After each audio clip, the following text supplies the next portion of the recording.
Hi all പ്രേതബാധയുള്ള വീടുകൾ കണ്ടെത്തി അത് എക്സ്പ്ലോർ ചെയ്യാനായിട്ട് ആഗ്രഹിക്കുന്നവരെ അങ്ങോട്ട് കൊണ്ടുപോകുന്ന ഒരു ഹോണ്ടഡ് ഹൗസ് കോൺസെപ്റ്റിൽ ബിസിനസ് റൺ ചെയ്യുന്ന നമ്മുടെ ഹീറോയിനെ ചുറ്റിപ്പറ്റിയുള്ള ഒരു കഥ. 2025 റിലീസായ ഒരു തെലുഗു ഹൊറർ മൂവി കിഷ്കിന്ദപുരിയാണ് നമ്മൾ ഇന്ന് നോക്കാൻ പോകുന്നത്. So welcome back to my channel. മൂവിയുടെ സ്റ്റാർട്ടിംഗ് സീനിൽ 1989 ഒരു സംഭവമാണ് കാണിക്കുന്നത്. കിഷ്കിന്ദപുരിയിലെ സ്വർണ്ണമായ എന്ന റേഡിയോ സ്റ്റേഷനാണ് കാണിക്കുന്നത്. അതിനകത്ത് കുറച്ചു പേർ പതിവ് ജോലികളിൽ ഏർപ്പെടുന്ന സമയം പെട്ടെന്ന് കറണ്ട് പോകുന്നു. നമ്മൾ ചെയ്ത തെറ്റ് ആരെങ്കിലും കണ്ടുപിടിക്കുമോ എന്ന് അവരെങ്ങനെ പരസ്പരം ചോദിച്ചു നിൽക്കുന്ന നേരം ഒരു കരച്ചിൽ ശബ്ദം കേൾക്കുന്നു. ചെന്ന് നോക്കുമ്പോ ഒരു റേഡിയോ ഓണാകുന്നു. അവർക്കായി അവസാനമായി ഒരു പാട്ടും സമർപ്പിക്കുന്നെന്ന് കേട്ടതും ഭയന്ന് അവര് ഓടാനായിട്ട് തുടങ്ങുവാണ്. പെട്ടെന്ന് ഏതോ ഒരു ശക്തി അവരെ ഓരോരുത്തരെയായിട്ട് കൊടൂരമായി കൊല്ലാൻ തുടങ്ങുന്നു. സ്വാസ്തിക് സിംബൽ എങ്ങനെയാണുള്ളത് അതുപോലെയാണ് ഡെഡ് ബോഡികൾ കിടന്നിരുന്നത്. ആ സംഭവത്തിന് ശേഷം ആ റേഡിയോ സ്റ്റേഷൻ തന്നെ പൂട്ടി. പോരാത്തതിന് അതൊരു റെസ്ട്രിക്റ്റഡ് ഏരിയ കൂടെയായി. ആ നാട്ടിലുള്ളവർക്ക് പിന്നീട് അങ്ങോട്ട് പോകാൻ ഭയക്കുന്ന ഒരു പ്രേതാലയമായി മാറി ആ സ്ഥലം. അവിടെ നിന്ന് സീൻ ഷിഫ്റ്റ് ചെയ്യുമ്പോൾ 2 ലോക്കോ പൈലറ്റ്സിനെയാണ് കാണിക്കുന്നത്. അവർക്ക് നിലത്തുനിന്നും ഒരു നോട്ടീസ് കിട്ടുന്നുണ്ട്. ഗോസ്റ്റ് വാക്കിംഗ് ടൂർ എന്നതിൽ എഴുതിയിട്ടുണ്ട്. അതായത് ആളുകൾ ഭയക്കുന്ന ഹോണ്ടഡ് ആയിട്ടുള്ള സ്ഥലങ്ങളിലേക്ക് അവരെ കൂട്ടിക്കൊണ്ടുപോകുന്ന ഒരു ടീം. ഇക്കാര്യം ചെയ്യുന്നത് തന്നെ നമ്മുടെ ഹീറോ ആയിട്ടുള്ള രാഘവും ഹീറോയിനായിട്ടുള്ള മൈഥിലിയുമാണ്. അന്നേരം ആ പോസ്റ്റർ നോക്കിക്കൊണ്ടിരുന്ന ലോക്കോ പൈലറ്റ്സ് ആവട്ടെ നമുക്കും ഒരു കൈ നോക്കിയാലെന്ന് പറയുന്നുണ്ട്. പിന്നീട് കാണിക്കുന്നത് ഒരു ഹനുമാൻ ക്ഷേത്രത്തിൽ ഉത്സവം നടക്കുന്നതാണ്. അവിടെയാവട്ടെ ടൂർ ഗൈഡ് ആയിട്ടുള്ള നമ്മുടെ ഹീറോയിൻ രാഘവിനെയും വെയിറ്റ് ചെയ്തിട്ട് അവിടെ നിൽക്കുന്നുണ്ട്. ഹോണ്ടഡ് പ്ലേസ് കാണാനായിട്ടുള്ള ക്യൂരിയോസിറ്റിയിൽ കുറച്ച് കസ്റ്റമേഴ്സും കൂടെയുണ്ട്. ഹീറോ വരാത്തതിന്റെ കലിപ്പിലാണ് എല്ലാവരും നിൽക്കുന്നത്. അന്നേരം അവിടെ നിന്നിരുന്ന ഒരു കുട്ടിയാവട്ടെ അവിടെയുള്ള ബലൂണുകളിലേക്ക് കല്ലെറിഞ്ഞ് അതൊക്കെ പൊട്ടിച്ചുകൊണ്ടിരിക്കുമ്പോൾ അതിലൊരു കല്ല് ചെന്ന് കൊള്ളുന്നത് അവിടെ ഇരുന്ന ഒരു കുട്ടിക്കുരങ്ങന്റെ ദേഹത്താണ്. എന്നാൽ അത് കണ്ട് കലിപ്പുണ്ട ആ കുരങ്ങിന്റെ അമ്മയാവട്ടെ ആ പയ്യന്റെ പുറകെ ഓടുന്നു. അവനെ രക്ഷിക്കാനായിട്ട് നാട്ടുകാരും കുരങ്ങിനെ കല്ലെറിയുന്ന നേരം ആ കല്ല് കൊണ്ട് ചെല്ലുന്നത് ട്രാൻസ്ഫോമറിലാണ്. അങ്ങനെ അവിടെ മൊത്തം കത്തി തീ പിടിക്കുവാണ്. അന്നേരം അവിടെ ഉണ്ടായിരുന്ന മറ്റു കുരങ്ങന്മാരെല്ലാം കൂടെ നാട്ടുകാരെ ഉപദ്രവിക്കാനായിട്ട് തുടങ്ങുന്നു. കറക്റ്റ് ടൈമിൽ ഹീറോ അവിടെ എത്തിയതും അവിടെ ഉണ്ടായിരുന്ന കരിമ്പിന്റെ വണ്ടി തള്ളിയിട്ട് ആ കരിമ്പിൻ കഷ്ണങ്ങൾ ഓരോ കുരങ്ങന്മാർക്കായി എറിഞ്ഞു കൊടുക്കുന്നു. അതുകൊണ്ട് തന്നെ എല്ലാവരും അവിടുന്ന് പോകുവാണ്. എന്നാൽ ഒരു അമ്മ കുരങ്ങ് മാത്രം ഹീറോയുടെ പുറകെ ഇട്ട് ഓടിക്കുന്നു. അന്നേരം അതിന്റെ കുഞ്ഞാവട്ടെ ഒരു യാഗശാലയിലേക്കാണ് വീഴുന്നത്. അവിടെ മുട്ടാകെ തീ പിടിക്കാനായിട്ട് തുടങ്ങുന്നു. അന്നേരം നമ്മുടെ ഹീറോ ഓടിച്ചെന്ന് ആ തീക്കകത്തേക്ക് എടുത്തു ചാടി പെട്ടുപോയ ആ കുഞ്ഞൻ കുരങ്ങിനെ രക്ഷിച്ച് അതിന് അമ്മയ്ക്ക് തന്നെ തിരികെ കൊടുക്കുവാണ്. അതേസമയം ഇതെല്ലാം കണ്ടുകൊണ്ടിരുന്ന ആ അമ്പലത്തിലെ പൂജാരി ഹീറോ ഒരു കുരങ്ങിന് വേണ്ടി തന്റെ ജീവൻ തന്നെ പണയം വെച്ചത് കണ്ട് രാമപാദത്തിൽ പൂജിച്ച ഒരു വള അവനെ അണിയിക്കുവാണ്. അവിടെ നിന്ന് സീൻ ഷിഫ്റ്റ് ചെയ്യുന്നത് ഹീറോ ഗോസ്റ്റ് വാക്കിങ്ങിന് വന്ന ആളുകളെയും കൂട്ടി ഒരു വലിയ പാഴടഞ്ഞ ബംഗ്ലാവിലേക്ക് പോകുന്നതാണ്. എന്നാൽ പ്രേത എക്സ്പീരിയൻസിനായിട്ട് ഓൾറെഡി ആ ബംഗ്ലാവിൽ കുറച്ച് സെറ്റപ്പ് ഒക്കെ ചെയ്തിട്ടുണ്ടായിരുന്നു. അതായത് ആരുമില്ലാതെ കഥകു തുറക്കുക, സാധനങ്ങൾ താനെ പറക്കുക, പേടിപ്പിക്കാനായിട്ട് ഇടയ്ക്കിടയ്ക്ക് ഓരോ ലേഡി പ്രതങ്ങൾ വരിക, അങ്ങനെ റിമോട്ട് വഴി ഫുൾ സെറ്റായിരുന്നു. പക്ഷേ ഒരു റിയലിസ്റ്റിക് ആയിട്ടുള്ള ഫീൽ കിട്ടാത്തതുകൊണ്ട് ആരും തന്നെ അത്ര ഇംപ്രസ്ഡ് ആകുന്നില്ല. പോരാത്തതിന് ഇവരുടെ ഗോസ്റ്റ് വാക്കിംഗ് ടൂറിന് സ്ഥിരമായിട്ട് വരാറുള്ള ബിഹാരി എന്ന ആള് ഇതൊക്കെ സെറ്റപ്പ് ആണെന്നും ഇതേ സ്ഥലത്തേക്ക് മുൻപ് വന്നതാണെന്നൊക്കെ ക്വസ്റ്റ്യൻ ചെയ്തുകൊണ്ടിരിക്കുന്നു. അങ്ങനെ ആ ദിവസം കഴിഞ്ഞു. അടുത്ത ദിവസം ലിവിങ് ടുഗദറിലുള്ള മൈഥിലിയെയും രാഘവനെയാണ് കാണിക്കുന്നത്. തൊട്ടടുത്ത വീട്ടിലുള്ള മോക്ഷ എന്ന കുട്ടിയുമായി അവരൊത്തിരി കമ്പനിയാണ്. അങ്ങനെ ഒരു റൊമാൻറ്റിക് സോങ്ങിലൂടെ അവരെത്ര ഹാപ്പി ആയിട്ടാണ് ജീവിക്കുന്നത് എന്നെല്ലാം നമുക്ക് കാണിച്ചു തരുന്നുണ്ട്. അത് കഴിഞ്ഞാൽ അടുത്ത സീനിൽ ഹീറോയുടെ ഗോസ്റ്റ് വാക്കിംഗ് ടൂറിന്റെ ഹെഡിനെയാണ് കാണിക്കുന്നത്. ഗൂഗിൾ റിവ്യൂസ് ഒക്കെ വളരെയധികം മോശമായതുകൊണ്ട് തന്നെ കാര്യങ്ങൾ കുറച്ചുകൂടെ ഇൻട്രസ്റ്റിംഗ് ആക്കാനായിട്ട് ടൂറിന് വരുന്ന ക്ലയൻസ് തന്നെ അവർക്ക് പോകേണ്ട ഹോണ്ടഡ് പ്ലേസ് നറുക്കിട്ടെടുക്കട്ടെ എന്നൊരു തീരുമാനം ഉണ്ടാക്കുന്നു. അങ്ങനെ എല്ലാവരും കൂടെ നറുക്കിട്ട് തിരഞ്ഞെടുക്കുന്നതാവട്ടെ സ്വർണമായ റേഡിയോ സ്റ്റേഷൻ ആയിരുന്നു. തന്റെ ലിസ്റ്റിലില്ലാത്തൊരു സ്ഥലമായതുകൊണ്ട് ഹീറോ ആകെ ടെൻസ്ഡ് ആകുന്നുണ്ട്. അങ്ങനെ എല്ലാവരും കൂടെ ആ സുവർണമായ റേഡിയോ സ്റ്റേഷനിലേക്കാണ് പോകുന്നത്. അതേസമയം അവർക്കൊപ്പം ഇപ്പോ മോക്ഷ എന്ന പേരുള്ള അവരുടെ നൈബർ ആയിട്ടുള്ള കുട്ടിയുമുണ്ട്. എന്താന്ന് വെച്ചാല് ഹീറോ എന്തോ ഒരു പന്തയത്തിൽ തോറ്റത് കാരണം അതിന് പകരമായാണ് ആ കുഞ്ഞ് അവർക്കൊപ്പം കൂടിയത്. അങ്ങനെ എല്ലാവരും കൂടി വർഷങ്ങൾക്ക് മുൻപ് അടയ്ക്കപ്പെട്ട ഒത്തിരി ആളുകൾ മരണപ്പെട്ട ആ സുവർണമായ റേഡിയോ സ്റ്റേഷന് മുന്നിലേക്ക് എത്തുവാണ്. ചെന്ന് നോക്കുമ്പോ അതിന്റെ വാതിലുകൾ മന്ത്രച്ചരടുകൾ കൊണ്ട് ബന്ധിക്കപ്പെട്ടിരുന്നു. തൊട്ടടുത്ത് ഒരു ശൂലവും ഇരിക്കുന്നുണ്ട്. എന്നാൽ ഹീറോ ആവട്ടെ ആ ശൂലമെടുത്ത് ആ പൂട്ടും പൊളിച്ച് ആ വാതിൽ തുറക്കുന്ന അതേ സമയം തന്നെ തൊട്ടടുത്തുള്ള റെയിൽവേ സ്റ്റേഷന് സമീപത്തെ കല്ലറയിൽ നിന്നും എന്തൊക്കെയോ ശബ്ദങ്ങൾ കേൾക്കുന്നു. ഒപ്പം തന്നെ വാതിൽ തുറന്ന് അകത്ത് കയറുമ്പോൾ ഒരു കൂട്ടം വവ്വാലുകൾ അവർക്ക് നേരെ വരുവാണ്. എന്നാൽ അതിനുശേഷം പിന്നീട് ഒന്നും തന്നെ കാണുന്നില്ല. ചുറ്റും ഇരുട്ട് മാത്രം. അതേസമയം വിഹാരി ആവട്ടെ ഇവിടെ പ്രത്യേകിച്ച് ഒന്നുമില്ലല്ലോ എന്ന് പറയുമ്പോൾ ഹീറോ തന്റെ പഴയൊരു കഥ തന്നെ പൊടി തട്ടി പറയുവാണ്. എന്നാൽ അതൊന്നും ആർക്കും ഇഷ്ടാവുന്നില്ല. അന്നേരം ശരിക്കും ഇവിടെ പ്രേതം എവിടാന്ന് ചോദിക്കുമ്പോൾ ഹീറോയിന്റെ വായിൽ നിന്നും അത് റേഡിയോയിലായിരിക്കുമെന്ന് പറയുന്നു. അന്നേരം അവിടെ ഇരുന്ന വലിയ റേഡിയോയിൽ നിന്നും ക്രീപ്പിയായ ഒരു പെൺ ശബ്ദം കേൾക്കുന്നു. എല്ലാവർക്കും ഈ റേഡിയോ സ്റ്റേഷനിലേക്ക് സ്വാഗതം. ഇന്ന് തീയതി 9/8/1989. അവസാനമായി നിങ്ങൾ ഏത് പാട്ട് കേൾക്കാനാണ് ആഗ്രഹിക്കുന്നത് എന്നതിൽ നിന്നും ഭീകരമായ ഒരു ശബ്ദം സംസാരിക്കുവാണ്. പേടിച്ചുപോയ ഹീറോ ഇനി ഇവിടെ നിന്നാ ശരിയാവില്ലെന്ന് പറഞ്ഞ് എല്ലാവരെയും കൂട്ടി പോകാനൊരുങ്ങുന്നതും ആ റേഡിയോയിൽ നിന്നും അതിഭീകരമായ ശബ്ദങ്ങൾ കേൾക്കാൻ തുടങ്ങുന്നു. ചുറ്റുമുള്ള എല്ലാം തന്നെ പറക്കാനായിട്ട് തുടങ്ങുന്നു. പേടിച്ചുപോയ എല്ലാവരും ഒരുവിധം പുറത്തേക്ക് എത്തുന്നുണ്ട്. എന്നാൽ അവർ വന്നിരുന്ന വാൻ അന്നേരത്തേക്ക് കത്തിയെരിയുമായിരുന്നു. എന്നാൽ വീണ്ടും ആ ശബ്ദം നിങ്ങൾ ഒരാളും ഇനി ജീവനോടെ ഉണ്ടാകാൻ പോകില്ല എന്നാണ് പറയുന്നത്. അടുത്ത സീനിൽ ആ വാൻ ഒരു വർക്ക്ഷോപ്പിൽ എത്തിച്ച് അവിടെ തൊട്ടടുത്തുള്ള ചായക്കടയിൽ നിന്ന് ഹീറോയും ചായ കുടിച്ചോണ്ടിരിക്കുവാണ്. അവിടെ ഇരുന്ന ഹീറോയിൻ കഴിഞ്ഞ സംഭവങ്ങളെ തന്നെ പറ്റിയാണ് പറഞ്ഞുകൊണ്ടിരിക്കുന്നത്. എന്നാൽ സുവർണമായ റേഡിയോ സ്റ്റേഷൻ എന്ന് കേൾക്കുന്ന അവിടുത്തെ ചായക്കടക്കാരനായ പയ്യനാവട്ടെ ആകെ ഭയപ്പെടുന്നു. നിങ്ങൾ എന്തിനാണ് അവിടേക്ക് പോയതെന്നും പോയവർ എത്ര പേരാണെങ്കിലും മഞ്ഞൾ വെള്ളത്തിൽ കുളിക്കുകയും അന്ന് ധരിച്ച വസ്ത്രങ്ങളെല്ലാം കത്തിച്ച് കളയുകയും ചെയ്യണമെല്ലാം അവൻ ഭയത്തോടെ പറയുന്നു. നിങ്ങൾ അവിടെ നിന്നും എന്തെങ്കിലും എടുത്തു വന്നിട്ടുണ്ടെങ്കിൽ അതും കൂടെ കൂട്ടത്തിൽ കത്തിച്ചു കളഞ്ഞേക്ക്. കാരണം ആ റേഡിയോ സ്റ്റേഷനിൽ പോയി വന്ന ഒരാളും ഇന്ന് ജീവനോടെ ഇല്ലെന്ന് എന്റെ അമ്മ പറഞ്ഞിട്ടുണ്ടെന്ന് ആ ചെറുക്കൻ പറഞ്ഞ അവിടുന്ന് പോകുവാണ്. എന്നാൽ അത് കേൾക്കുന്ന ഹീറോയ്ക്ക് പ്രത്യേകിച്ചൊന്നും തോന്നില്ല. സാധാരണ അമ്മമാര് കുഞ്ഞുങ്ങള് ഭക്ഷണം കഴിക്കാതിരുന്നാല് എന്തെങ്കിലുമൊക്കെ ഇത്തരം കഥകൾ പറയാറുള്ളതല്ലേ. അതുപോലെ പേടിപ്പിക്കാൻ പറഞ്ഞ വല്ല കഥയാവെന്നും പറഞ്ഞ് അവരത് അങ്ങനെ പാടെ വിടുവാണ്. പിന്നീട് 2 ദിവസങ്ങൾക്ക് ശേഷമാണ് കാണിക്കുന്നത്. ഒരു രാത്രി അതേ റേഡിയോ സ്റ്റേഷനിൽ പോയ 11 പേരിലുണ്ടായിരുന്ന ആ 2 ലോക്കോ പൈലറ്റുകളെ കാണിക്കുന്നു. 2 പേർക്കും അന്ന് നൈറ്റ് ഷിഫ്റ്റ് ആണ്. അതേസമയം പെട്ടെന്ന് ഒരിടത്ത് റെഡ് സിഗ്നൽ കാണിക്കുന്നു. ട്രെയിൻ അവിടെ സ്റ്റോപ്പ് ചെയ്യുകയും ചെയ്യുന്നു. അന്നേരം അവിടെ പുറത്ത് ജനാലിലൂടെ ഒരു വയസ്സായ സ്ത്രീ തനിക്ക് എന്തെങ്കിലും തരാമോ എന്ന് ചോദിക്കുന്നു. അത് കേൾക്കുന്ന അതിലൊരു ലോക്കോ പൈലറ്റ് ആവട്ടെ എന്റെ കയ്യിൽ കുറച്ച് ഭക്ഷണമുണ്ട് അത് തരാന്ന് പറഞ്ഞ് ഭക്ഷണം എടുക്കാനായിട്ട് തിരിഞ്ഞതും ഉറങ്ങിക്കൊണ്ടിരുന്ന മറ്റൊരു ലോക്കോ പൈലറ്റ് എഴുന്നേൽക്കുവാണ്. അന്നേരമാണ് കൂടെയുള്ളവൻ കാര്യം ഞെട്ടലോടെ പറയുന്നത്. നമ്മുടെ ട്രെയിനിന്റെ എഞ്ചിൻ എത്ര ഉയരത്തിലാണുള്ളത്? അപ്പോ ആ കിളവി എങ്ങനെയാണ് ഇത്രയും മുകളിൽ വന്ന് കൈ നീട്ടി നമ്മളോട് ഭക്ഷണം ചോദിക്കുന്നത്? പേടിച്ചവൻ ജനാല വേഗം അടയ്ക്കുവാണ്. എന്നിട്ട് അതിനകത്തോട് നോക്കുമ്പോ വന്നത് ഒരു കിളവിയൊന്നും ആയിരുന്നില്ല. അതൊരു കൊടൂരമായ ആത്മാവായിരുന്നു. അത് നിലത്ത് തൊടാതെ പറന്നുകൊണ്ടിരിക്കുമായിരുന്നു. അന്നേരം പെട്ടെന്ന് അവര് പേടിച്ചു നിൽക്കുന്ന നേരത്ത് തന്നെ അകത്തിരുന്ന റേഡിയോയിൽ ഒരു ശബ്ദം കേൾക്കുന്നു. അതേ സ്വർണമായ സ്റ്റേഷനിൽ കേട്ട ശബ്ദം.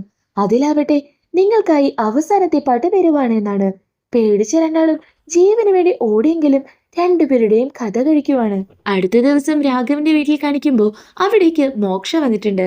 അവൾ അവർക്കൊപ്പം കുറച്ചു നേരം കളിച്ച് സ്കൂളിൽ പോകാൻ നിൽക്കുന്ന നേരം രാഘവ് ഒരു ചോക്ലേറ്റ് കൊടുക്കുവാണ്.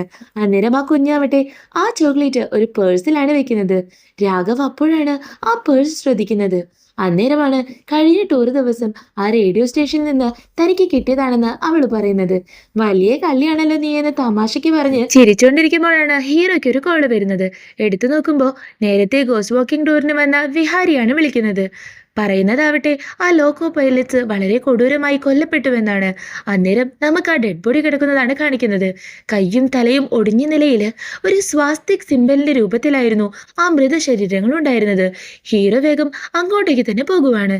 എന്നാൽ അപ്പോഴേക്കും ബോഡി അവിടുന്ന് എടുത്തു മാറ്റിയിട്ടുണ്ടായിരിക്കും. എന്നാൽ പോലീസ് ബോഡി മാർക്ക് ചെയ്തു വെച്ച ആ ഭാഗത്തെത്തിയ ഹീറോ ആ സിംബൽ കണ്ട് ആകെ ഭയപ്പെടുന്നു.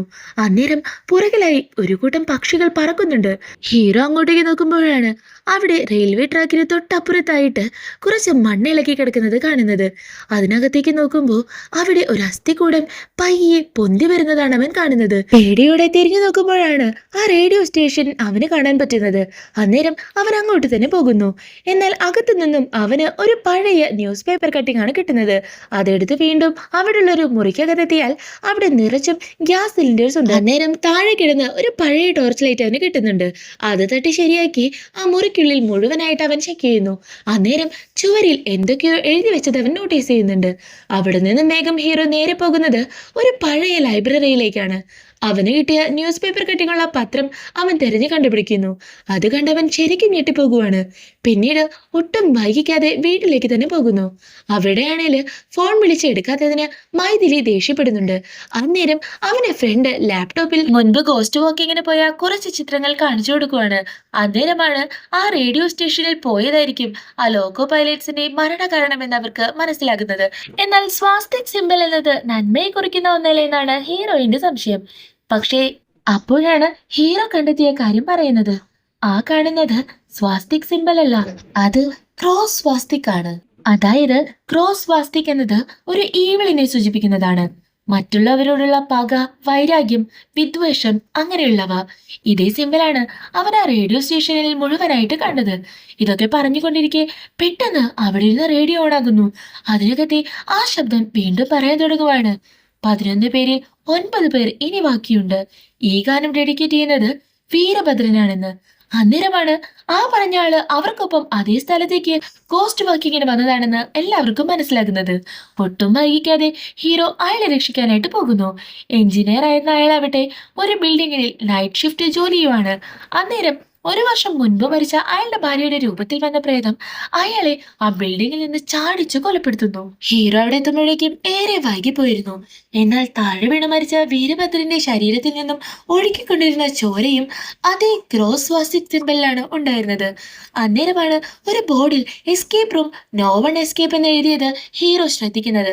അന്നേരം തന്നെയാണ് മുൻപ് ചായക്കടയിൽ കണ്ട പയ്യൻ പറഞ്ഞ കാര്യവും അവൻ ഓർക്കുന്നത്. അവനും പറഞ്ഞത് ഇതാണ്: സുവർണമായ റേഡിയോ സ്റ്റേഷനിൽ പോയ ആരും തന്നെ ജീവനോടെ രക്ഷപ്പെട്ടിട്ടില്ല എന്ന്. ഒട്ടും വൈകിക്കാതെ അവൻ വേഗം ആ കുട്ടിയുടെ വീട്ടിലെത്തുവാണ്. കാരണം ആ കുട്ടിക്ക് ആ കഥ പറഞ്ഞു കൊടുത്തത് അമ്മയാണല്ലോ. അപ്പോ അമ്മയ്ക്ക് ശരിക്കും എന്തെങ്കിലും അറിയാമെന്ന് അവൻ കരുതുവാണ്. അതേസമയം ആ കുട്ടിയുടെ അമ്മയാവട്ടെ അവനെ ആരതി ഒഴിഞ്ഞിടുവാണ്. ആ റേഡിയോ സ്റ്റേഷനിൽ പോയി വന്നവരുമായി സംസാരിച്ചത് കൊണ്ട് തന്നെ തന്റെ മകന് ഒരബദ്ധവും സംഭവിക്കാതിരിക്കാനായിരുന്നു അത്. അപ്പോഴേക്കും അവിടെ എത്തിയ ഹീറോയെ കണ്ടതും അമ്മ ഹീറോയോട് ചോദിക്കുന്നത് തന്നെ അന്ന് അവിടെ പോയവരിൽ എത്ര പേർ ഇനി ബാക്കിയുണ്ടെന്നാണ്. ഇതെല്ലാം കേട്ട് പേടിച്ചു പോയ ഹീറോയോട് അവർ കുറച്ച് കാര്യങ്ങൾ പറയുന്നുണ്ട്. 35 വർഷങ്ങൾക്ക് മുൻപാണ് കുറച്ച് പഠിച്ച പയ്യന്മാർ കൂടി ചേർന്ന് ഇവിടെ ഒരു റേഡിയോ സ്റ്റേഷൻ ഉണ്ടാക്കി. വേദവതി എന്ന ഒരു പെൺകുട്ടിയായിരുന്നു അതിൽ സംസാരിച്ചുകൊണ്ടിരുന്ന റേഡിയോ ജോക്കി. എല്ലാവർക്കും ആ ശബ്ദം വളരെയധികം ഇഷ്ടമായിരുന്നു. എന്നാൽ ഒരു രാത്രി സ്ഥാപകരായ ആ 6 പേരെയും ഏതോ ഒരു കൊടൂര ശക്തി വളരെ കൊടൂരമായി കൊന്നുകളഞ്ഞു. അവരെങ്ങനെ മരിച്ചു എന്നറിയില്ല. ഏതോ ദുഷ്ടശക്തി ഉറക്കെ അലറുന്നതും കരയുന്നതും ക്രീപ്പിയായ പാട്ടുകളും പിന്നീട് അവിടെ കേൾക്കാറുണ്ടായിരുന്നു. അവസാനം കുറച്ച് മന്ത്രവാദികൾ വന്ന് മന്ത്രച്ചരടുകൾ കൊണ്ട് ബന്ധിച്ച് അവിടെ അടച്ചിട്ടു. അപ്പൊ പിന്നെ ആ വേദവതിക്ക് എന്തു പറ്റിയെന്ന് ഹീറോ ചോദിക്കുന്നുണ്ട്. എന്നാൽ അതിനുത്തരം നൽകാതെ അവരവിടുന്ന് പോകുന്നു. പിന്നീട് വീട്ടിലെത്തിയ അവന് പഴയ ന്യൂസ് പേപ്പറുകളിൽ നിന്നും വേദവതി സൂയിസൈഡ് ചെയ്തു, അതും ആ 6 പേർ മരിച്ച അതേ വർഷം എന്ന കാര്യം മനസ്സിലാക്കുന്നു. എന്നാൽ അപ്പോഴും മനസ്സിലാവാത്ത കാര്യം അന്ന് പോയ 11 പേരിൽ എന്തുകൊണ്ട് 3 പേർ മാത്രം മരിച്ചു എന്നാണ്. ഹീറോ വേഗം തന്നെ ഫ്രണ്ടിന്റെ ലാപ്ടോപ്പ് എടുത്ത് അന്നെടുത്ത ക്ലിപ്സ് ഒക്കെ പരിശോധിക്കുന്നു. അപ്പോഴാണ് ഓരോ മരണങ്ങളും നടക്കുന്നത് തന്നെ ആ രാത്രി ആ റേഡിയോ സ്റ്റേഷനിൽ കയറിയ ആളുകളുടെ ഓർഡർ പ്രകാരമാണെന്ന് മനസ്സിലാക്കുന്നത്. അങ്ങനെയാണെങ്കിൽ 4ാമതായി വരുന്നത് വിഹാരിയാണ്. നമുക്ക് വേഗം അവരെ രക്ഷിക്കണമെന്ന് പറഞ്ഞ് ഹീറോ പോകാൻ നിൽക്കുന്നു. അന്നേരം അന്ന് അവിടെ പോയ എല്ലാവരെയും ഒരിടത്തേക്ക് എത്തിക്കണം എന്ന് പറഞ്ഞ് മൈഥിലിയെയും അവിടെ അയക്കുവാണ്. എന്നാൽ പെട്ടെന്നാണ് നേരത്തെ നോക്കിയ ചിത്രത്തിൽ മോക്ഷയില്ല എന്ന കാര്യം അവൻ ശ്രദ്ധിക്കുന്നത്. വേഗം ഹീറോ ആ ഫോട്ടോ സൂം ചെയ്ത് നോക്കുമ്പോൾ 4ാമതായി കടന്നിരിക്കുന്നത് മോക്ഷ തന്നെയായിരുന്നു. അതേസമയം ആ കുഞ്ഞിനെയാണ് കാണിക്കുന്നത്. എന്തൊക്കെയോ ശബ്ദങ്ങൾ കേട്ട് പേടിച്ചവൾ അങ്ങനെ ഇരിക്കുമ്പോൾ പുസ്തകങ്ങൾ താനെ പറന്നു വരുന്നു. മെല്ലെ അവൾ ഓരോന്നും അത് എടുത്ത് വെക്കുന്ന നേരത്ത് ഏതോ ഒരു കൈ വന്ന് അവളുടെ മുഖം പൊത്തുവാണ്. അപ്പോഴേക്കും അവിടേക്കെത്തിയ ഹീറോ അവിടെ മോക്ഷയുടെ മുറിക്കകത്ത് ചെന്നാൽ ആ കുഞ്ഞ് മുകളിൽ പറക്കുവാണ്. ഒരു ശക്തി അവളെ വലിച്ചെറിയുന്നു. അന്നേരം ആ റേഡിയോയുടെ ശബ്ദം. ഈ പാട്ട് ആവശ്യപ്പെട്ടിരിക്കുന്നത് മോക്ഷ എന്ന്. എന്നാൽ ഹീറോ അവിടെ സർവ്വ ശക്തിയും എടുത്ത് ആ മുറിക്കകത്തേക്ക് ചാടിക്കയറി കഴുത്തിൽ തുണി ചുറ്റിയ നിലയിലുണ്ടായിരുന്ന ആ കുഞ്ഞിനെ രക്ഷിക്കുവാണ്. ആരെ മോളെ ഉപദ്രവിച്ചതെന്ന് കണ്ടോന്ന് ചോദിക്കുമ്പോ അവൾ അവിടെ ഹീറോയ്ക്ക് അന്ന് അവൾക്ക് കിട്ടിയ ആ ഒരു പേഴ്സാണ് കാണിച്ചു കൊടുക്കുന്നത്. അടുത്ത സീനിൽ ഹീറോയിന് എല്ലാവരെയും കൂട്ടി വരുമ്പോ അതേ റേഡിയോ സ്റ്റേഷനിലേക്ക് വരാനായിട്ട് ഹീറോ ആവശ്യപ്പെടുവാണ്. എല്ലാരും അവിടെ എത്തിയതും ഹീറോ എല്ലാവരുടെയും കയ്യിലുണ്ടായിരുന്ന റേഡിയോസ് എടുത്ത് കത്തിച്ചു കളയുന്നു. കാരണം ആ പ്രേതം കമ്മ്യൂണിക്കേറ്റ് ചെയ്യുന്നത് തന്നെ അതിലൂടെയാണല്ലോ. എന്നിട്ട് അവൻ ഉറക്കെ വിളിച്ച് പറയുവാണ്, ഈ പ്രശ്നത്തിന് കാരണം ഞാനല്ലേ, ഇവരെ വെറുതെ വിട്ടേക്കൂ, ഇവരെ ഇങ്ങോട്ട് കൊണ്ടുവന്നത് ഞാനാണ്, കൊല്ലുന്നെങ്കിൽ എന്നെ കൊല്ലാൻ നോക്ക്, അതല്ലാതെ ഈ കുഞ്ഞിനെ പോലും വെറുതെ വിടാതിരിക്കരുത്. നിനക്ക് എന്നെ ഫേസ് ചെയ്യാനുള്ള ധൈര്യമില്ല, പെണ്ണിന്റെ സാരി തുമ്പിൽ ഒളിക്കാതെ പുറത്ത് വാടാ ബീരു എന്നവൻ ഉറക്കെ വിളിക്കുന്നത് കേട്ട് കൂടെയുള്ളവർ ഞെട്ടുവാണ്. കാരണം അവൻ വിളിച്ചുകൊണ്ടിരുന്നത് വാടാ പോടോ എന്നാണ്. എന്നാൽ അവർ കേട്ടുകൊണ്ടിരുന്ന ശബ്ദമാവട്ടെ ഒരു പെണ്ണിൻ്റെതായിരുന്നു. അന്നേരമാണ് ആ പേഴ്സിൽ നിന്ന് കിട്ടിയ ആണിന്റെ ഫോട്ടോ ഹീറോ പുറത്തേക്ക് എടുക്കുന്നത്. മോക്ഷ കുറച്ചു മുമ്പ് തന്നെ കൊല്ലാൻ വന്ന ആളെ കണ്ടെന്ന് പറഞ്ഞ് അതേ പേഴ്സിലെ അതേ ചിത്രമാണ് കാണിച്ചു കൊടുത്തിരുന്നത്. പെട്ടെന്ന് ആ ഫോട്ടോ കത്തിപ്പോകുവാണ്. ഹീറോയുടെ വെല്ലുവിളി സ്വീകരിച്ചതുപോലെ ആ പ്രേതരൂപം അവിടെ പ്രത്യക്ഷപ്പെടുന്നു. പൊടുന്നനെ അവർക്കിടയിലൂടെ മിന്നൽ വേഗത്തിൽ അത് പോകുവാണ്. അന്നേരം ആ റേഡിയോ വീണ്ടും ശബ്ദിക്കുന്നു. ഈ ഗാനം ആവശ്യപ്പെട്ടിരിക്കുന്നത് രാഘവ്. അതിനുശേഷമേ ബാക്കിയുള്ളവരുടെ ഗാനങ്ങൾ സംപ്രേഷണം ചെയ്യൂ എന്ന്. ഇതുമൂലമുണ്ടാകുന്ന തടസ്സങ്ങൾക്ക് മാപ്പ് രേഖപ്പെടുത്തുന്നു എന്നും. അതായത് ഇനി ഹീറോയെ തീർത്തേ ബാക്കിയുള്ളവരെ ഉള്ളൂ എന്നാണ് അർത്ഥമാക്കിയത്. അങ്ങനെ പുറത്തെത്തി എല്ലാവരും ടെൻഷൻ അടിച്ചു നിൽക്കുന്ന നേരം ബാക്കിയുള്ളവർ ഹീറോയെ കുറ്റപ്പെടുത്തുന്നു. താൻ ഫേക്ക് സ്റ്റോറീസും ഉണ്ടാക്കി ഇങ്ങനെ ഗോസ്റ്റ് വാക്കിംഗ് ടൂർ നടത്തുന്നത് തന്നെ ആളുകളുടെ ഭയം അകറ്റാനാണ്, ധൈര്യമാണ് എല്ലാത്തിനുമെതിരെയുള്ള ആയുധമെന്ന് മനസ്സിലാക്കി തരാനാണ്. എന്നാൽ ആ സ്ഥലത്ത് അങ്ങനെ ഒരു അപകടം ഉണ്ടാകുമെന്ന് ഒരിക്കലും പ്രതീക്ഷിച്ചിരുന്നില്ല എന്ന് ഹീറോ എല്ലാവരോടും വിഷമത്തോടെ പറയുവാണ്. അങ്ങനെ ഹീറോ വേഗം തന്നെ കിഷ്കിന്ധാപുരിയിലെ പോലീസ് സ്റ്റേഷനിലേക്കാണ് പോകുന്നത്. അവിടെ മുൻപ് നടന്ന 6 പേരുടെ മരണവും മേധവതിയുടെ സൂയിസൈഡിനെ പറ്റിയെല്ലാം അവൻ ചോദിച്ചതും സുവർണമായ എന്ന ആ ഒരു റേഡിയോ സ്റ്റേഷനെ പറ്റി കേട്ടതും ആ പോലീസുകാരൻ ആകെയൊന്ന് ഞെട്ടുവാണ്. അതേസമയം തന്നെ പെട്ടെന്ന് പുറത്തുണ്ടായിരുന്ന ട്രാൻസ്ഫോമർ കത്തിപ്പോകുന്നു. അന്നേരം തന്റെ കയ്യിലിരുന്ന ടോർച്ച് ലൈറ്റ് എടുക്കാനായിട്ട് ഹീറോ അകത്തേക്ക് പോയതും ഒരു ശക്തി വന്ന് അവൻ അറ്റാക്ക് ചെയ്യുവാണ്. എന്നാൽ ഹീറോ ആ ലൈറ്റ് ഓൺ ആക്കിയതും ആ ആത്മാവ് അലറാനായിട്ട് തുടങ്ങുവാണ്. ഒപ്പം തന്നെ ആ ലൈറ്റ് എടുത്ത് മാറ്റിയതും പറയുന്നു. ആ ലൈറ്റിന്റെ ശക്തിയിൽ ആ പ്രേതം അവിടെ നിന്ന് പോകുവാണ്. അവിടെ എത്തിയ ഹീറോയിനോട് റേഡിയോ സ്റ്റേഷനിൽ നിന്ന് കിട്ടിയ ഈ ടോർച്ച് ലൈറ്റ് ആ പ്രേതത്തിന് ഭയമാണെന്ന് പറയുന്നു. അന്നേരം ഇൻസ്പെക്ടർ കേസ് ഫയൽ തപ്പിപ്പിടിച്ച് അങ്ങോട്ട് കൊണ്ടുവരുവാണ്. അതിലെ ഡീറ്റെയിൽസ് നോക്കി വേദവതിയുടെ അഡ്രസ്സ് കണ്ടുപിടിച്ച് അവിടേക്ക് അവർ പോകുന്നു. എന്നാൽ അവിടെ ചെന്നതും ഹീറോയിനെ കണ്ട വേദവതിയുടെ അമ്മയാവട്ടെ വന്നത് മരിച്ചുപോയ തന്റെ മകളാണെന്ന് കരുതി പെരുമാറാനായിട്ട് തുടങ്ങുന്നു. കാരണം മകൾ മരിച്ചതിൽ പിന്നെ അവർക്ക് ഭ്രാന്തായിരുന്നു. അന്നേരം വേദവതിയുടെ മുറി പരിശോധിച്ച ഹീറോയ്ക്ക് ഒരു ഗ്രൂപ്പ് ഫോട്ടോ കിട്ടുന്നുണ്ട്. വേദവതിയുടെ മ്യൂസിക് ക്ലാസിന്റെ ഫോട്ടോ ആയിരുന്നു അത്. അതിനകത്ത് മുൻപ് ഹീറോയ്ക്ക് പേഴ്സിൽ നിന്ന് കിട്ടിയ അതേ മുഖമുള്ള ആളെ കണ്ട് ഹീറോ അയാളെ പറ്റി തിരക്കുന്നു. എന്നാൽ ആ അച്ഛനാവട്ടെ അവന് മോളുടെ കൂടെ മ്യൂസിക് ക്ലാസ്സിൽ പഠിച്ചതാണ്, ഒരു പ്രത്യേക സ്വഭാവമുള്ള പയ്യനായിരുന്നു അത് എന്ന് പറയുന്നു. ഇതല്ലാതെ കൂടുതലൊന്നും അവനെ പറ്റി അയാൾക്കറിയില്ലായിരുന്നു. അതുകൊണ്ട് തന്നെ അവനെ പഠിപ്പിച്ച ആ ഒരു ഭൂഷൺ വർമ്മ എന്ന മ്യൂസിക് ടീച്ചറിനെ കാണാനായിട്ടാണ് അവര് പിന്നീട് പോകുന്നത്. മാഷിനെ കണ്ട് സംസാരിച്ചാൽ അതുപോലൊരു കുട്ടിയെ തന്റെ ജീവിതത്തിൽ പിന്നീട് എവിടെയും കണ്ടിട്ടില്ല എന്ന് ആ ഫോട്ടോ നോക്കി അയാൾ പറയുന്നു. അവന്റെ പേര് വിശ്രമപുത്രൻ എന്നായിരുന്നു. അവന്റെ ജനനം തന്നെ ഒരു ഗ്രഹണ സമയത്തായിരുന്നു. അതുകൊണ്ട് തന്നെ ഒത്തിരി അംഗവൈകല്യങ്ങൾ ഉണ്ടായിരുന്നു അവന്. ശാപം പിടിച്ചൊരു കുഞ്ഞായാണ് എല്ലാവരും അവനെ കണ്ടത്. എന്നാൽ ഡോക്ടർ അവന് റിക്കറ്റ്സ് എന്നൊരു അസുഖമാണെന്ന് പറഞ്ഞു. പക്ഷേ അവന്റെ അച്ഛന് അവന് ഒരു തരി പോലും ഇഷ്ടമല്ലായിരുന്നു. എന്നാൽ അവന്റെ അമ്മയാവട്ടെ അവനെ പൊന്നുപോലെ നോക്കി. ഒരിക്കൽ ഒരു വഴക്കിനിടയിൽ തന്റെ അമ്മയെ തല്ലിയതിന് അവൻ അച്ഛനെ തള്ളിയിട്ടു. അവന്റെ ദേഷ്യം കണ്ടു ഭയന്ന് അവന്റെ അമ്മയാണ് അമ്മാവനൊപ്പം അവനെ ഈ മ്യൂസിക് ക്ലാസ്സിൽ കൊണ്ടുവന്ന് ചേർത്തത്. വർഷങ്ങൾക്കപ്പുറം അവൻ വളർന്നു വലുതായി. അങ്ങനെ ഇരിക്കെയാണ് നാട്ടിൽ പുതിയ റേഡിയോ സ്റ്റേഷൻ വരുന്നുണ്ടെന്നും അവർ ഒരു നല്ല ശബ്ദം തേടുന്നുണ്ടെന്നും പറയുന്നത്. അത് കേട്ടവൻ ഓടി ചെന്ന് അക്കാര്യം അമ്മയോട് പറയുന്നു. അമ്മ അവനെ പ്രോത്സാഹിപ്പിക്കുവാണ്. അങ്ങനെയെങ്കിലും നിന്നെ ഈ ലോകം അംഗീകരിക്കട്ടെ എന്ന് ആ അമ്മ ആഗ്രഹിച്ചു. അവന്റെ ശബ്ദമാണ് ഏറ്റവും മികച്ചതെന്ന് ആ അമ്മ വിശ്വസിച്ചു. അങ്ങനെ അമ്മയുടെ നിർബന്ധപ്രകാരം അവന്റെ ശബ്ദവും ആ ഒരു ഓഡീഷന് വേണ്ടി അയക്കുവാണ്. അവന്റെ ശബ്ദം തന്നെയാണ് സെലക്ട് ആയതെന്ന് റേഡിയോയിലൂടെ അനൗൺസ് ചെയ്യുന്നു. അത് കേട്ട് അവൻ ഒത്തിരി സന്തോഷിക്കുന്നുണ്ട്. എന്നാൽ ആ സന്തോഷം അധിക നാൾ നിലനിന്നില്ല. അടുത്ത ദിവസം തന്നെ വേദവതിയാണ് പുതിയ റേഡിയോ ജോക്കി എന്ന പേരില് പോസ്റ്ററുകൾ വരാൻ തുടങ്ങുന്നു. ആളുകളുടെ കളിയാക്കലുകൾ, അമ്മയുടെ സങ്കടം എല്ലാം തന്നെ അവനെ വല്ലാതെ തളർത്തി. വേദവതിയെ വിവാഹം കഴിക്കാനിരുന്ന ആളാണ് റേഡിയോ സ്റ്റേഷന്റെ സ്ഥാപകരിൽ ഒരാള്. അതുകൊണ്ടാണ് അവളെ തന്നെ സെലക്ട് ചെയ്തത്. ഇക്കാര്യം താൻ അവിടെ തന്നെ പോയി ചോദിക്കുമെന്ന് പറഞ്ഞിട്ട് ദേഷ്യത്തിൽ ഇറങ്ങിപ്പോയതാണ് അവൻ. എന്നാൽ പിന്നീട് അവൻ തിരിച്ചു വന്നില്ല. കൂട്ടം കൂടി എല്ലാവരും ആ പാവത്തിനെ കൊന്നുകളഞ്ഞു എന്നാണ് പിന്നീട് അറിഞ്ഞത്. ഇതെല്ലാം കേട്ട് വിഷമത്തോടെ എല്ലാവരും തിരിച്ച് കാറിൽ പോകുന്ന നേരം മൈഥിലിയാവട്ടെ ആ വിശ്രവപുത്രന് എന്തായിരിക്കും ശരിക്കും പറ്റിയിട്ടുണ്ടായിരിക്കുക? അയാൾ എന്തൊരു പാവായിരുന്നല്ലേ, അയാൾക്ക് അനീതി നടന്നതല്ലേ എന്നൊക്കെ പറയുവാണ്. അന്നേരം പെട്ടെന്ന് വണ്ടിക്ക് കുറുകെ ഒരു നായ ചാടുന്നു. അന്നേരം അത് തെറിച്ചു പോയതും അതിനെ രക്ഷിക്കാനായിട്ട് വണ്ടി നിർത്തി എല്ലാവരും കൂടെ അങ്ങോട്ട് പോകുവാണ്. നായ എടുത്തു നോക്കുമ്പോ അവർ അന്നേരം നിന്നിരിക്കുന്നത് ഒരു സെമിത്തേരിയിലായിരുന്നു. നോക്കുമ്പോ അവിടെ ഉണ്ടായിരുന്ന ഒരു കല്ലറ കണ്ട് എല്ലാവരും അന്തം വിട്ടു പോകുവാണ്. കാരണം അത് അവര് കുറച്ചു മുൻപ് കണ്ട അതേ മ്യൂസിക് ടീച്ചർ തന്നെയാണ്. അതായത് ആള് 2007 മരണപ്പെട്ടിരിക്കുന്നു.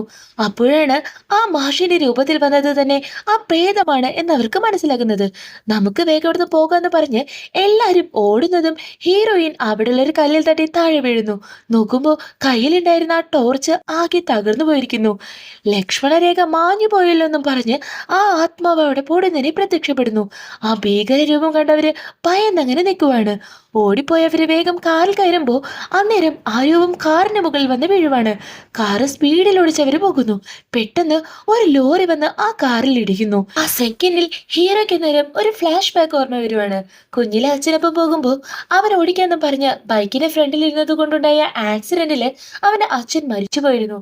ആ ട്രോമ അവനെ വിട്ടു പോയിരുന്നില്ല. സീൻ ഷിഫ്റ്റ് ചെയ്യുന്നത് ഹോസ്പിറ്റലിൽ കിടക്കുന്ന മൈഥിലിയെ കാണിച്ചാണ്. അവൾ ഒത്തിരി ഭയക്കുന്നുണ്ട്. തനിക്ക് അവളെ നഷ്ടപ്പെടുമെന്ന് അവനും ഭയക്കുന്നുണ്ടായിരുന്നു. എന്നാൽ പുറത്തിറങ്ങി അങ്ങനെ ആലോചിച്ച് നിൽക്കുമ്പോഴാണ് ഹീറോയ്ക്ക് ഒരു കാര്യം കണക്ട് ആകുന്നത്. അതെന്താന്ന് വെച്ചാല് മുൻപ് ഹീറോയ്ക്ക് കിട്ടിയ ഒരു ആർട്ടിക്കിളില് വേദവതി ആർച്ചയായത് ജൂലൈ 28 എന്നുണ്ടായിരുന്നു. ഓഗസ്റ്റ് 9 വിശ്രവപുത്രൻ റേഡിയോ സ്റ്റേഷനിൽ നിന്ന് പോയതും അതേ ദിവസം തന്നെയാണ് ആ ഫൗണ്ടേഴ്സ് മരണപ്പെട്ടതും. അപ്പോ അതിനിടയിലെ 12 ദിവസങ്ങളിൽ എന്തായിരിക്കും സംഭവിച്ചിട്ടുണ്ടായിരിക്കുക? അത് നമുക്ക് കണ്ടെത്തണം. എന്നാൽ മാത്രമേ എന്തെങ്കിലും ഒരു സൊല്യൂഷൻ കിട്ടുമെന്ന് മനസ്സിലാകുന്നു. എന്നാൽ അതേസമയം ഹീറോയിനെ കാണിക്കുമ്പോൾ അവൾക്ക് ആ ഒരു ശബ്ദം കേൾക്കാൻ തുടങ്ങുവാണ്. നിനക്കിപ്പോ ഇത്രമാത്രം വേദനിക്കുന്നുണ്ടെങ്കിൽ അന്ന് എനിക്കിത്ര വേദനിച്ചിട്ടുണ്ടായിരിക്കും എന്നെല്ലാം ആ ശബ്ദം പറയുന്നു. കുറച്ചു കഴിഞ്ഞ് കാണിക്കുമ്പോൾ അവൾ ആകെ പൊതിഞ്ഞ നിലയില് ആകെ കെട്ടിയിട്ട് ആ കട്ടിലിൽ കിടക്കുവാണ്. ആ ശബ്ദം അവളോട് വീണ്ടും സംസാരിക്കുന്നു. അന്ന് അവനെ പോലീസ് സ്റ്റേഷനിൽ വെച്ച് മരിക്കേണ്ടതായിരുന്നു. ഇപ്പോ ഈ ആക്സിഡന്റിലും അവനാണ് മരിക്കേണ്ടിയിരുന്നത്. അപ്പോ ആരാണ് അവനെ സംരക്ഷിക്കുന്നതെന്ന്? അന്നേരമാണ് മുൻപ് ആ ഒരു ക്ഷേത്രത്തിൽ വെച്ച് പൂജാരി ഹീറോയ്ക്ക് നൽകിയ ആ ഒരു വള കാണിക്കുന്നത്. സോ അവനെ സംരക്ഷിക്കുന്നതും ആ മന്ത്രിച്ച വള തന്നെയായിരുന്നു. പുറത്തിരിക്കുന്ന ഹീറോയ്ക്ക് പക്ഷെ ഒന്നും തന്നെ മനസ്സിലാകുന്നില്ല. എന്തിനായിരിക്കും വിശ്രവപുത്രൻ അവന്റെ ആ കഥ നമുക്ക് പറഞ്ഞു തന്നത്? അന്നേരമാണ് അവന് കണക്ട് ആകുന്നത്. ഭയമായിരിക്കും എല്ലാത്തിനും കാരണം. മുൻപ് വിശ്രവപുത്രന്റെ കഥ കേട്ട് മൈഥിലിക്ക് ഒത്തിരി മനസ്സലിഞ്ഞിട്ടുണ്ടായിരുന്നു. സെമിത്തേരിയിൽ വെച്ച് ടോർച്ച് വീണപ്പോ അവൾ ആകെ ഭയപ്പെടുകയും ചെയ്തു. ആക്സിഡന്റ് കൂടെ ആയതോടെ അവളുടെ ഭയം ഒരുപാട് കൂടി. അപ്പോ അതാണ് അവന്റെ പ്ലാൻ. അതായത് വീക്കായാല് ഹീറോയിന്റെ ദേഹത്ത് കയറി ഹീറോയെ ഇല്ലാതാക്കുക. പെട്ടെന്ന് അകത്തു നിന്ന് ഒച്ചയും ബഹളം കേട്ട് ഹീറോ ചെന്ന് നോക്കുമ്പോ അവിടെ മൈഥിലിയെ കാണുന്നില്ല. അന്നേരം ഒരു കർട്ടന് പുറകില് അവളുടെ നിഴല് കണ്ട് അവൻ കർട്ടൻ മാറ്റി നോക്കുമ്പോ അവിടെ ആരുമില്ല. അതേസമയം അവള് ആ ഒരു റൂഫിന്റെ മുകളിലുണ്ടായിരുന്നു. ഹീറോ തിരിഞ്ഞതും മുകളിൽ നിന്നും ഒരു കത്തിയെടുത്ത് അവൾ അവന് നേരെ ചാടുവാണ്. എന്നാൽ എന്തോ ഭാഗ്യത്തിന് അവൻ അവളെ തടയുന്നു. അന്നേരം താഴെ കിടന്ന് കിട്ടിയ മയക്കുസൂചി കുത്തി അവളെ ബോധം കെടുത്തുന്നു. തന്റെ കാമുകിയുടെ ഈ ഒരു അവസ്ഥയെ ആലോചിച്ച് അവൻ ഒരുപാട് വിഷമിച്ചങ്ങനെ നിൽക്കുന്ന നേരത്താണ് പെട്ടെന്ന് പുറത്തൂടെ ഓക്സിജൻ സിലിണ്ടർ കൊണ്ട് ആളുകൾ പോകുന്നത് കാണുന്നത്. അന്നേരമാണ് ആ റേഡിയോ സ്റ്റേഷനിൽ അവൻ കണ്ട ആ ഗ്യാസ് സിലിണ്ടേഴ്സിനെ പറ്റി അവൻ ഓർമ്മ വരുന്നത്. റേഡിയോ സ്റ്റേഷനിൽ എന്തിനായിരിക്കും അത്രയധികം ഗ്യാസ് സിലിണ്ടേഴ്സ്? പെട്ടെന്ന് തന്നെ ഹീറോ ചെന്ന് ആ സിലിണ്ടറിനെ പറ്റി അന്വേഷിക്കുന്നു. അപ്പോഴാണ് സുരേന്ദ്രൻ എന്ന ആളാണ് ആ സിലിണ്ടേഴ്സ് സപ്ലൈ ചെയ്യുന്നതെന്ന് അറിയുന്നത്. നേരെ അവിടെ ചെന്ന് അയാളെ പറ്റി അന്വേഷിച്ചാല് ആരും തന്നെ ഉത്തരം നൽകുന്നില്ല. അവസാനം ഒരു ഉഗ്രൻ ഫൈറ്റിന് ശേഷം സുരേന്ദ്രൻ ഒരു കാര്യം പറയുവാണ്. ആ റേഡിയോ സ്റ്റേഷൻ തുടങ്ങിയത് സുരേന്ദ്രന്റെ സഹോദരനായിട്ടുള്ള വാലിയായിരുന്നു. വേദവതിയും വാലിയും ഒത്തിരി കാലം മുമ്പേ പ്രണയത്തിലായിരുന്നു. അന്ന് യഥാർത്ഥത്തിൽ ആ ഫൗണ്ടേഴ്സ് സെലക്ട് ചെയ്തതും അതേ വേദവതിയുടെ ശബ്ദമായിരുന്നു, വിശ്രവപുത്രന്റേതായിരുന്നില്ല. അത് കേട്ട് കലിപ്പായ വിശ്രവപുത്രൻ വേഗം തന്നെ ആ റേഡിയോ സ്റ്റേഷനിലേക്ക് എത്തി. അവിടെ ഇരുന്ന വേദവതിയെ കണ്ട് നിനക്കൊരിക്കലും എന്നേക്കാൾ നല്ല ശബ്ദം വേണ്ട എന്നും പറഞ്ഞ് അവളെ അടിക്കുവാണ്. നിന്റെ സൗന്ദര്യം കാണിച്ച് എന്റെ അവസരം തട്ടിയെടുത്തെന്നും പറഞ്ഞ് അവളുടെ സാരി അവിടെ വെച്ച് വലിച്ചൂരി അവളെ പൂർണ്ണ നഗ്നയാക്കി അതെല്ലാം അണിഞ്ഞ് അവൻ അകത്തെ മുറിയിലേക്ക് കയറി ചെല്ലുന്നു. അകത്ത് റെക്കോർഡിംഗ് ആയിരുന്ന വേദവതിയുടെ കാമുകൻ വേദവതിയുടെ സാരി ചുറ്റിയിട്ട് വിശ്രവപുത്രൻ വരുന്നത് കണ്ട് ആ കാമുകനാവട്ടെ നീ എന്റെ പെണ്ണിനെ എന്താണിത് ചെയ്തെന്ന് ചോദിച്ച് അവനെ തല്ലാനായിട്ട് തുടങ്ങും. എന്നാൽ വിശ്രവപുത്രനാവട്ടെ എന്റെ അമ്മയുടെ ആഗ്രഹം പോലെ എന്റെ ശബ്ദമേ ഇവിടെ നിന്ന് തൊട്ട് കേൾക്കാൻ പാടൂ എന്ന് പറയുവാണ്. എന്നാൽ അതേസമയം തന്നെ വസ്ത്രമില്ലാതെ ഓടിപ്പോയ വേദവതിയെ കാണിക്കുമ്പോൾ ഗ്രാമവാസികൾ അവളെ ഉറ്റുനോക്കുവാണ്. മാനം പോയതിൽ മനം നൊന്ത് അവൾ ആത്മഹത്യ ചെയ്യുന്നു.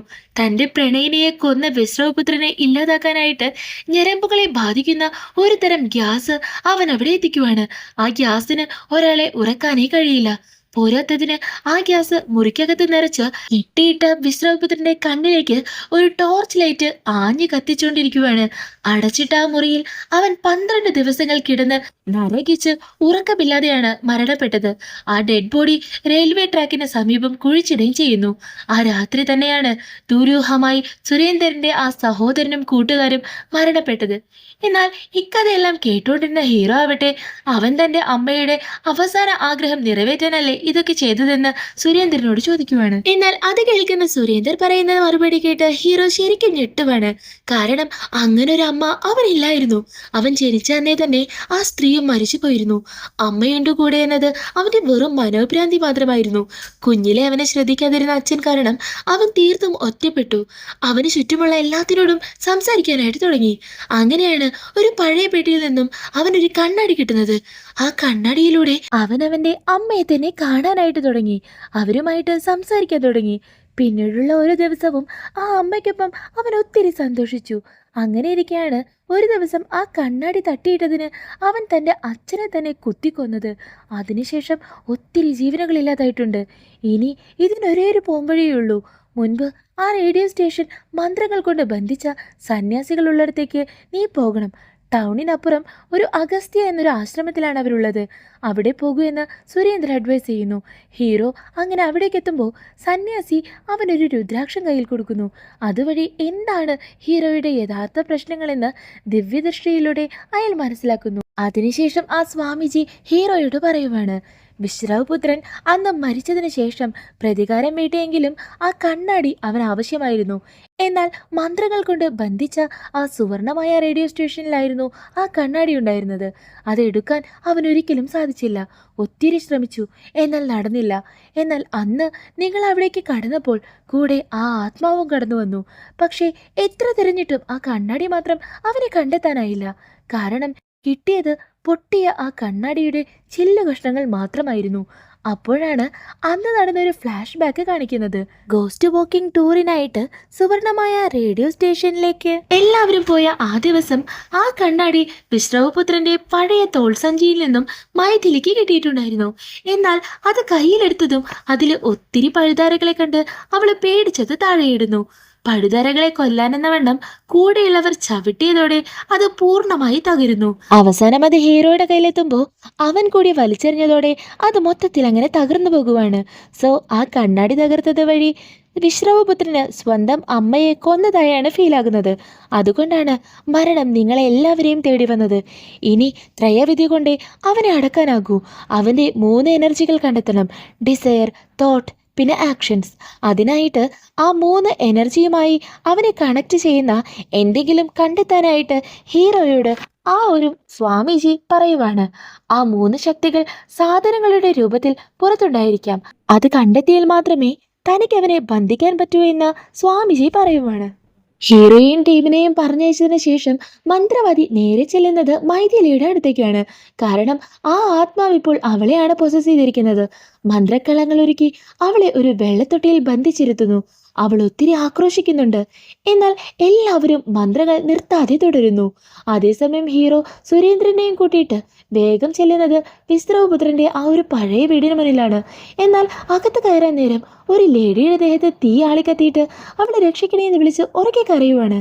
അത് കേട്ട് സുരേന്ദ്രൻ അങ്ങോട്ട് പോകാൻ നിന്നതും അത് തടഞ്ഞ് നമ്മുടെ ഹീറോ ഒരു കാര്യം പറയുന്നുണ്ട്. ഇതെല്ലാം ആ ആത്മാവ് നമുക്ക് തരുന്ന ഇലൂഷൻസ് മാത്രമാണെന്ന്. അങ്ങനെ അവരെല്ലാവരും അകത്തും പുറത്തുമായിട്ട് ഒക്കെ തെരഞ്ഞു നോക്കിയാലും അവസാനം കിട്ടുന്നത് ഒരു ചെസ് ബോർഡാണ്. സോ 20 വർഷമായി തനിച്ചായിരുന്ന അവൻ്റെ ഏക കമ്പാനിയനാണ് ഈ ബോർഡ്. അതായത് അവൻ്റെ ജ്ഞാനശക്തി. രണ്ടാമത്തേത് ആ റേഡിയോ ആണ്.